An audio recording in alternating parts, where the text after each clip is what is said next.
FSN Radio. It's all about what's next. Go to financialsurvivalnetwork.com and sign up for your free weekly newsletter. You'll also get 3 free reports. The Financial Survival Network. It's all about what's next.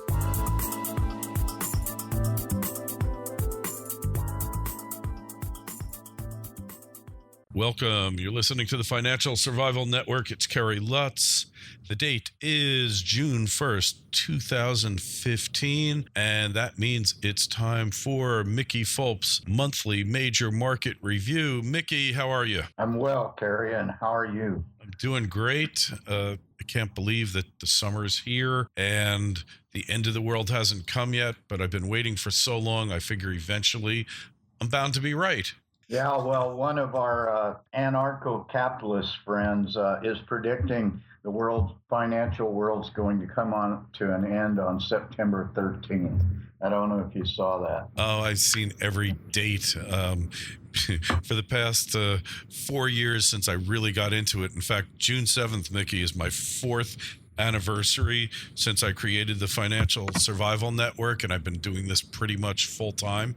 I just take it all with a grain, but I'm sure there's some biblical references in there, and come on, really forget about it. In the meantime, as long as I can get the next version of the iPhone, I figure the world hasn't come to an end yet. Judging from the latest major market summaries that you sent me, it's pretty much, I think it was Eisenhower who said it, and said it best. Things are more like they are today than they've ever been before. And pretty much that sums up last month's activity in the major markets, doesn't it? Starting with the stock markets. I'm sorry, I came in too soon there. Right. I'd say things are pretty much more like they are today than they've ever been before. And that pretty much sums up the stock markets, doesn't it? Well, it does, Kerry. We once again hit all-time highs in the Dow, S&P 500, Russell 2000. Those highs continue to be set every month. NASDAQ pushed and closed above 5,000 for the first time since, bubble. The bubble in 2000, dot-com bubble. Closed the month above 2,000, I should say. Russell 2000 was up 2.2%.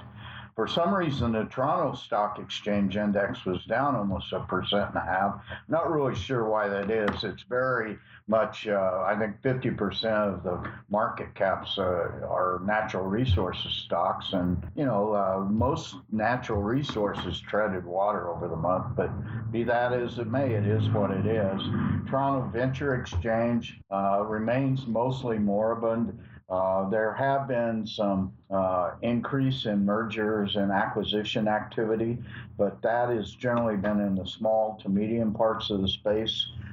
We had a couple of gold companies merge, but nothing that's really shaken the market. But one thing we have noticed is the smart money is very aggressively starting to position itself in the sector right now, which means as contrarians as most smart money is, they're positioning for something they see coming in the future. How far out that is, who knows? And finally, in the markets, our emerging market index was a big loser over the month, down more than 4%. And I would attribute that solely to the Chinese cool down of their economy. Their PMI has been below 50 for the last 2 or 3 months, so that certainly affected it. And this all came about in the last half of the month. Right. Yeah, well, the numbers coming out of there look very discouraging.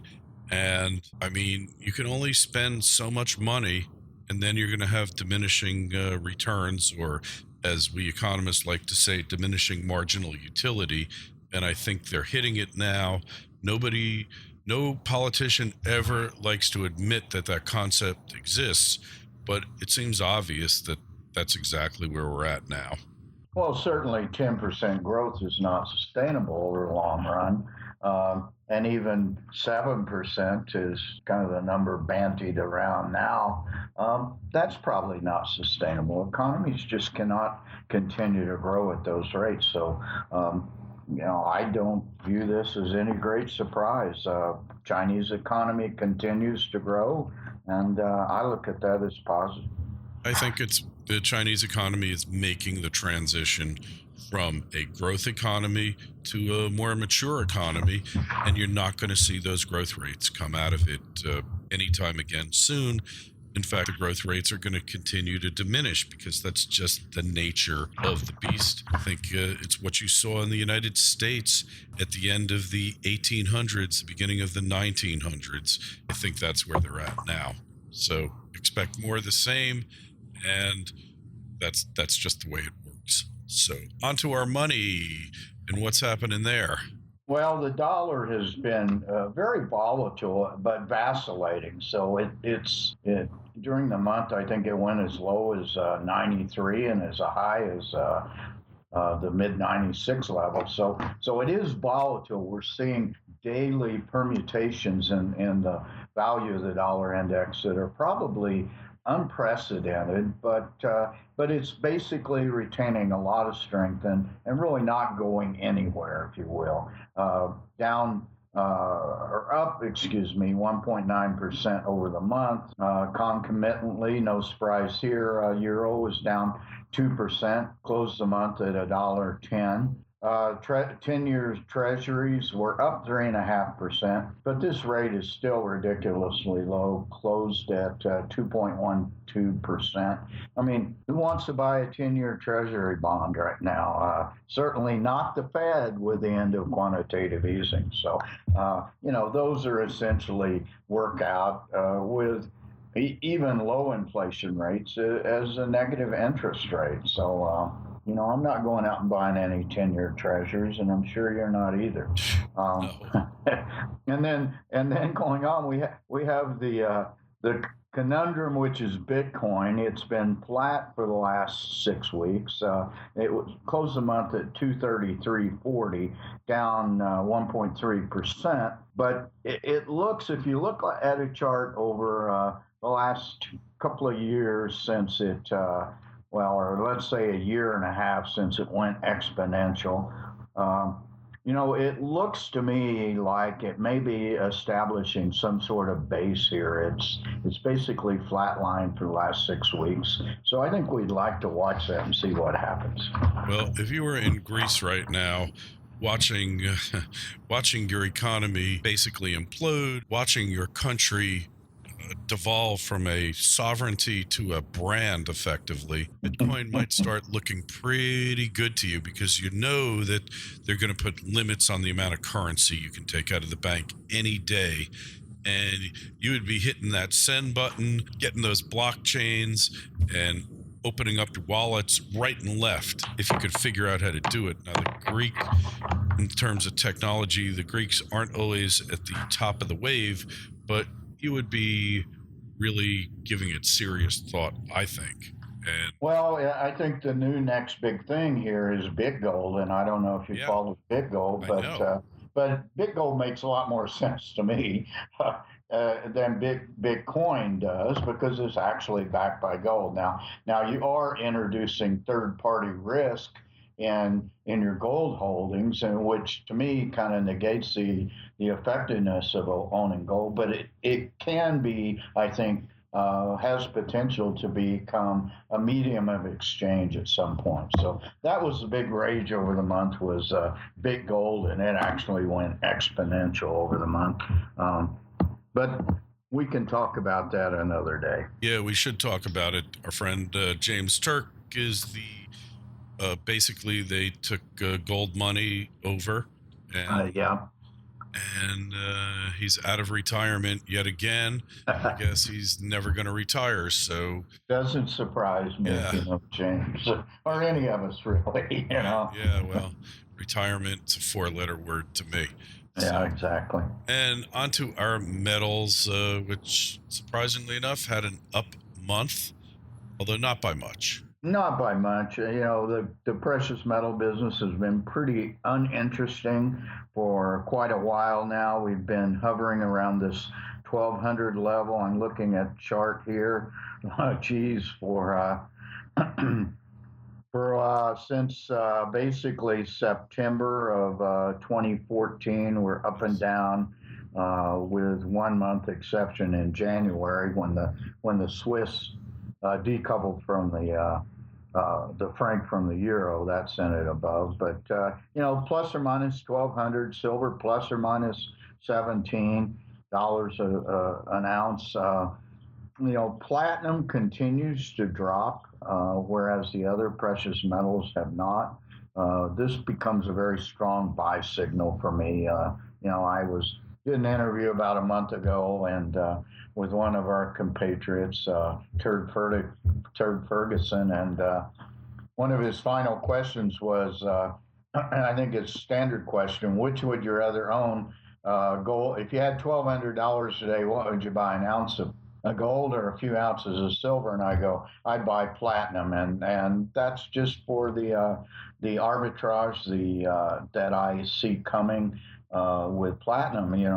The ratio is now way below 1 at 0.93, so that's a buy signal for platinum.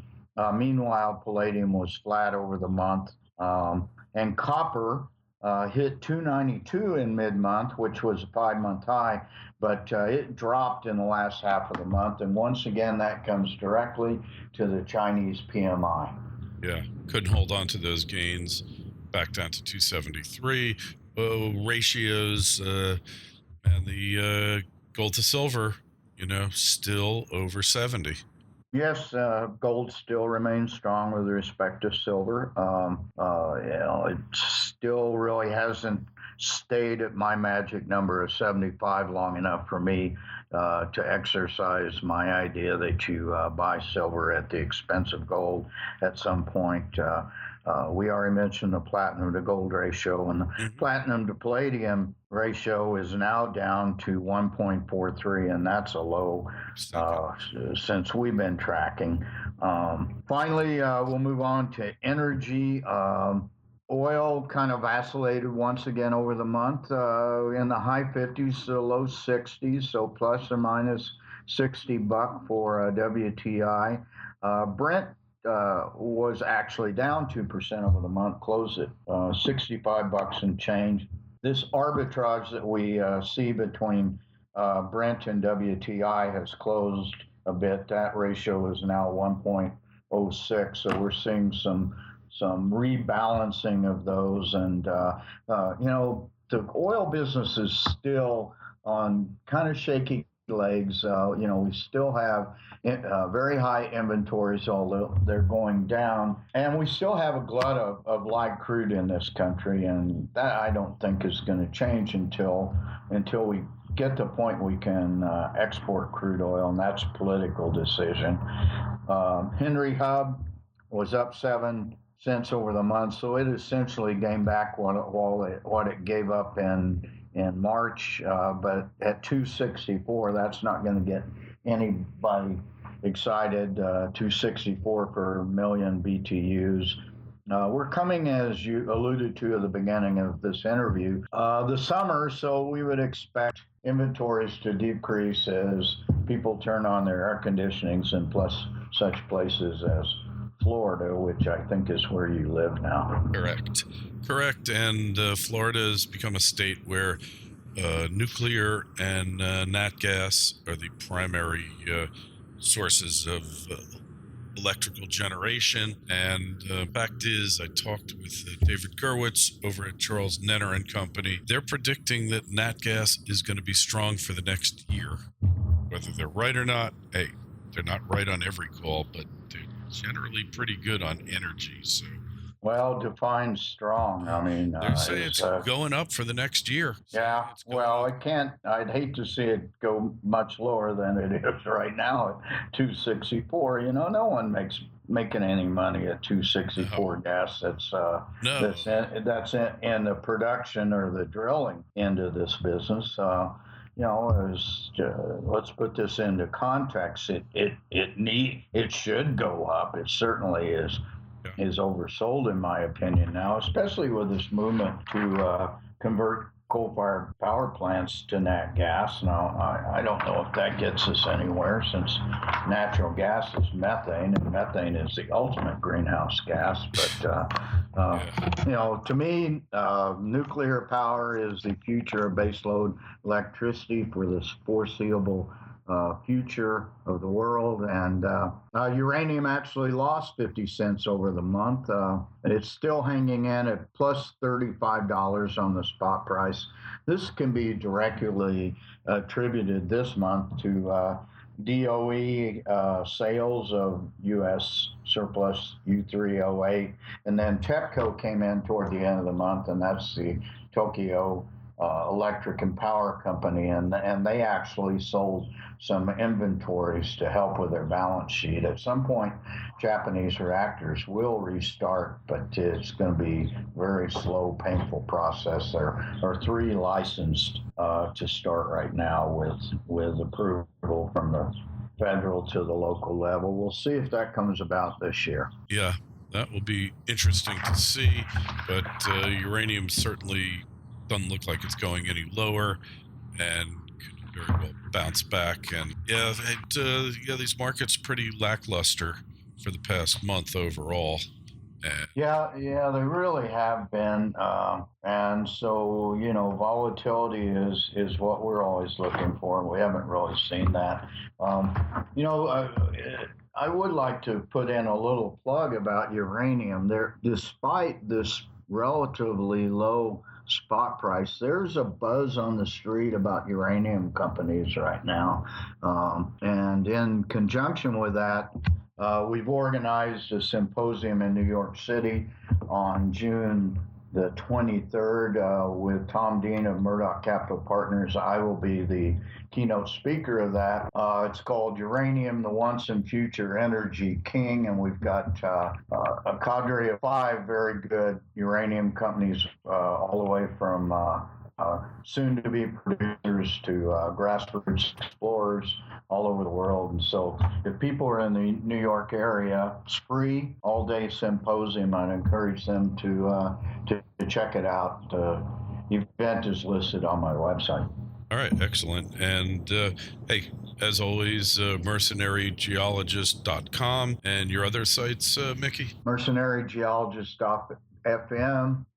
We will post this interview into the rotation there 24/7. At Mercenary Geos, the Twitter feed, now up to 42,000 followers. Oh, no end in sight. And of course, you'll find us financialsurvivalnetwork.com. Sign up for the free newsletter. Webinars galore coming up in the not too distant future. And hey, we'll look forward to talking to you again in a month, Mickey. Be well. Appreciate it, Kerry. Take care.